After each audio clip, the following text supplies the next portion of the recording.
Eu sou de Santos, São Vicente, para ser mais claro. Sempre gostei do mar, sempre gostei da natureza, sempre gostei da vida em campo, né? E essa paixão acabou me empurrando por escolher biologia como meu campo de atuação, fazer uma faculdade e tal. Prestei vestibular, fui entrar em Ribeirão Preto. E Ribeirão Preto, o forte de Ribeirão Preto era zoologia, era entomologia. Então comecei a estudar, comecei a ter o gosto pelos insetos, né? E por zoologia mais especificamente. Então fui me apaixonando por esse grupo, comecei trabalhando um pouco com taxonomia de alguns grupos, mas no meio de tudo isso eu acabei me apaixonando por aranha. Então comecei num primeiro momento, lá na época da faculdade, a trabalhar com comportamento animal. Comportamento social. O grupo que eu trabalhava com comportamento social, evolução do comportamento social em abelhas e vespas. E eu conheci algumas aranhas que tinham essa comportamento social, né? Então comecei a trabalhar com comportamento social. Aí depois de algum tempo trabalhando lá e acabando o curso, algumas coisas familiares me empurraram para parar um pouco com ciência e pesquisa e começar a trabalhar. Começava fazendo uma faculdade de licenciatura, então eu vim para São Paulo para trabalhar com alunos do ensino básico. Na minha época era quinta, oitava série, hoje parece que é sexta, nona, né? Eu trabalhar com crianças e trabalhei durante bastante tempo com crianças, fiz minha vida aqui em São Paulo, casei e tal. E aí depois que estava com uma certa estabilização, falei, não, eu gosto de ciência, eu quero voltar a trabalhar com pesquisa. Aí vim ao Butantan, como eu já trabalhava com aranha, já tinha trabalhado com aranha, vim com o Butantan e encontrei aqui a possibilidade de fazer estágio, trabalhar com aranha caranguejeira e tal. Então comecei a trabalhar com taxonomia. Mas eu queria mais que isso, eu queria conhecer um pouco mais esses grupos de animais. Então comecei minha pós-graduação aqui na USP, ao lado, né? E comecei a trabalhar com bioquímica, né? Trabalhar com uma coisa que não era minha paixão, mas se tornou cada vez mais minha paixão, desses animais, tanto dos seus venenos como do seu sangue, uma seara mais ligada à seara médica, né? Tipo busca de novas substâncias com alguma atividade biológica que pudesse ser utilizado como medicamento, né? E com isso eu fiz meu estudo, minha tese de doutorado aqui, que foram peptídeos antimicrobianos de aranhas, e segui nesse ramo, buscando novas substâncias em outras aranhas, em outros organismos, e com isso eu comecei a trabalhar, orientar alunos, e hoje eu tenho vários alunos, cada um trabalhando com um organismo animal, e com esse caminho, né, busca de novas substâncias que possam ser utilizadas como medicamento. Talvez diferentemente de outros orientadores, eu não sei, não são os meus alunos que estão fazendo isso, eu estou fazendo junto com eles. Então o meu trabalho é, ao lado de cada aluno, buscar essas moléculas. Então a gente vai para o campo, eu vou para o campo, levo meus alunos, a gente coleta os animais, a gente traz para o laboratório, a gente extrai a hemolifa, a gente tira o veneno e a gente estuda junto. Então o meu estudo é moléculas com atividade antimicrobiana em aracnídeos de maneira geral, mas também de outros artrópodes. Então eu trabalho junto com eles, então não é um trabalho separado, né? Paralelo, é lógico, a gente tem as nossas preferências. Tem algumas acilpoliaminas que têm umas atividades diferenciadas que a gente busca estudar mais isoladamente, né? Não com alunos, mas eu mesmo que estou trabalhando. Eu brinco muito com eles, eu trabalho de uma maneira lúdica, mas muitas pessoas podem interpretar isso como não seriedade, mas não, justamente o contrário. É bastante sério, mas trabalhando de maneira agradável, de forma que o trabalho realmente possa ir. Estava até falando com uma aluna, talvez a hora que você chegou, ela assim, porque um resultado que não deu muito bem, não sei o quê. Não, todo resultado é muito bom. Depende da ótica, depende de como você olha. Não deu aqui, então é por causa disso, é por causa daquilo. Eu costumo brincar. Se eu chegar na minha sala e encontrar cocô de cavalo no chão, eu falo, cadê o cavalo que eu ganhei? Sou bastante otimista nesse sentido. Nós trabalhamos com misturas complexas. O que são essas misturas complexas? Então, estou tirando o veneno de um animal, estou tirando o sangue do animal, estou tirando o tecido desse animal. Bom, tudo isso que eu estou tirando é formado de várias substâncias. Provavelmente algumas dessas substâncias têm alguma atividade que é de interesse, né, que tem uma atividade biológica. Então eu preciso fracionar isso, separar essas substâncias. Uma forma que a gente utiliza é cromatografia, que nada mais é que usa uma resina. Podemos usar vários tipos de coisa, mas em resumo, né, seria uma resina. Você vai aplicar essa amostra que você quer separar, essa amostra vai passar através dessa resina, usando um solvente qualquer, ela vai passar. Algumas dessas substâncias, aí já começa a primeira separação.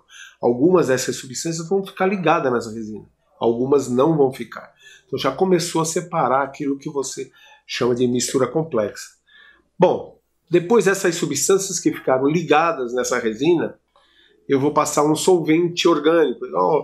Alguém já deve ter pego uma canetinha, escreveu na mão, pegou um álcool, passou o álcool e saiu a tinta da caneta? Alguma coisa parecida com isso. Então você está passando um solvente nessa resina, e se esse solvente está pouco concentrado, né, tem bastante água, algumas coisas vão sair dessa resina. Quanto mais concentrado ou menos água, mais coisas vão sair. E com isso, você já está separando as substâncias que compõem. Bom, separo. E daí? Bom, vou testar a atividade delas. Que atividade? Depende do que a gente quer. Para que a gente está fazendo aquela separação? Eu estou procurando substâncias que têm atividade antibiótica, ou seja, que matam bactérias, que matam fungos. Então eu vou fazer o teste. Eu pego cada uma dessas substâncias, seco, coloco água ou uma solução salina qualquer e vou testar se cada uma delas tem atividade. Aquela que tem uma atividade que mata aquela bactéria, eu vou descobrir quem é essa substância. Tem várias coisas, a gente já descobriu várias moléculas, a gente está trabalhando com essas moléculas, mas nós temos uma molécula que tem atividade antiviral. Nós já testamos contra 4 ou 5 tipos de vírus, inclusive os vírus que estão aí na moda, chikungunya, dengue. Então, algumas dessas moléculas mostraram uma certa atividade contra esses vírus. Então, precisa desenvolver essa ferramenta para virar um medicamento. Porque todo mundo pensa em vacina para não pegar a doença. E as pessoas que pegaram a doença, que vão ter sequelas, então poderiam usar. Nós temos umas 3 moléculas que eu isolei, que têm atividade antitumoral. Inclusive, a gente já fez teste pré-clínico, teste com animais e verificou que houve a remissão do tipo de câncer, um câncer de pulmão. A gente tratou o animal ficou limpo e não teve, não foi citotóxico, não foi tóxico para fígado nem nada.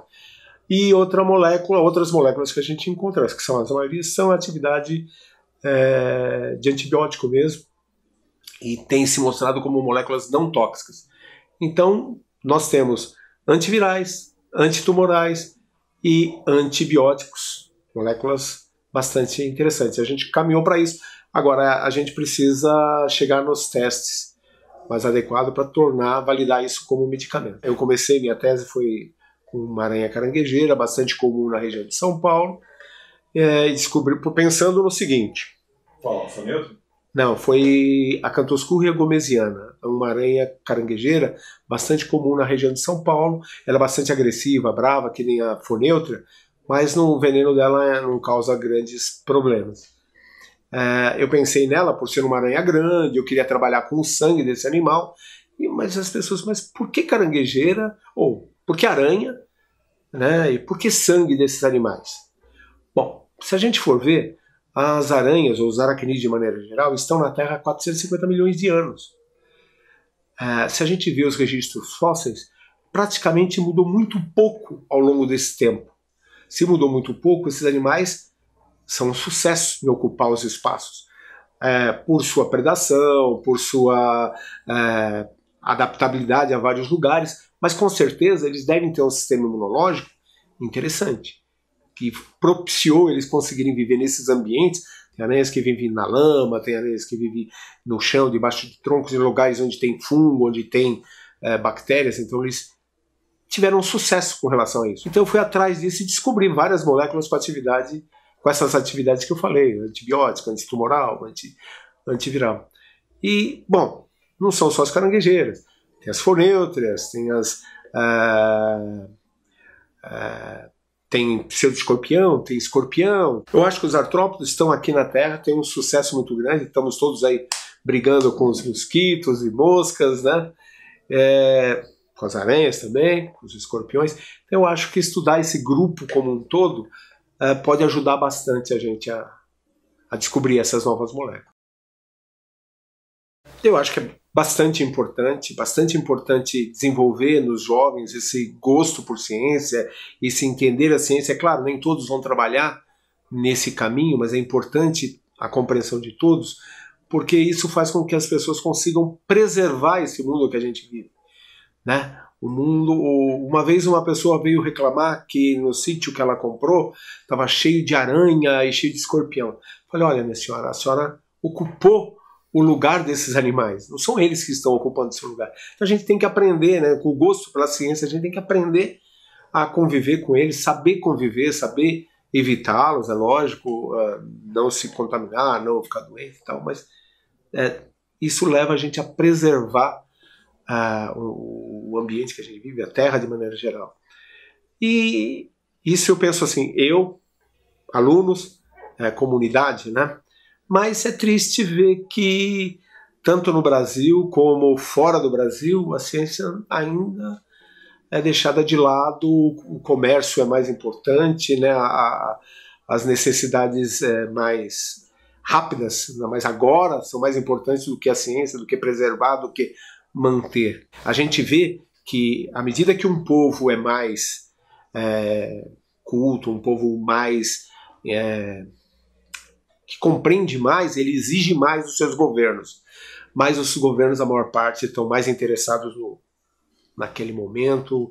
Nos Estados Unidos, a gente vê hoje o que está acontecendo. Prefiro não comentar muito, mas a gente sente para onde está caminhando, né? E eu acho que aqui no Brasil pior ainda. Puxando assim, foram tantas pessoas que passaram pela minha vida, né, que cada uma tem a sua importância, mas uma pessoa que marcou muito mesmo foi uma professora de zoologia, Maria Madalena Teles, uma professora que já morreu lá de Ribeirão Preto, que era uma apaixonada por zoologia. Então ela me desenvolveu o gosto por aprender a dissecção desses organismos, de remover órgãos de animais tão pequenos, e que me fez crescer muito nessa área, me fez hoje, com o que eu faço hoje, eu consigo, com aquilo que eu aprendi, a desenvolver uma série de técnicas, a remover uma série de tecidos e fazer o meu trabalho. Então eu acho que ela é uma pessoa, de vários que marcaram, ela foi a pessoa que mais marcou. Falei, curiosidade. É curioso, sempre ser curioso. Por que as coisas são dessa cor?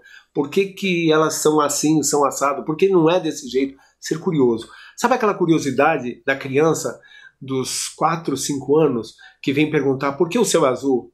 Por que a água cai de cima para baixo? Por que a planta é daquele jeito? Por que aquele bicho morde assim, morde assado? Essa curiosidade da criança não pode sumir, tem que perdurar. Eu acho que a pessoa sempre tem que estar, se alguém me pergunta como é que eu faço, o que eu faço, ser curioso o tempo inteiro. Nunca acreditar direito no que os seus olhos estão vendo.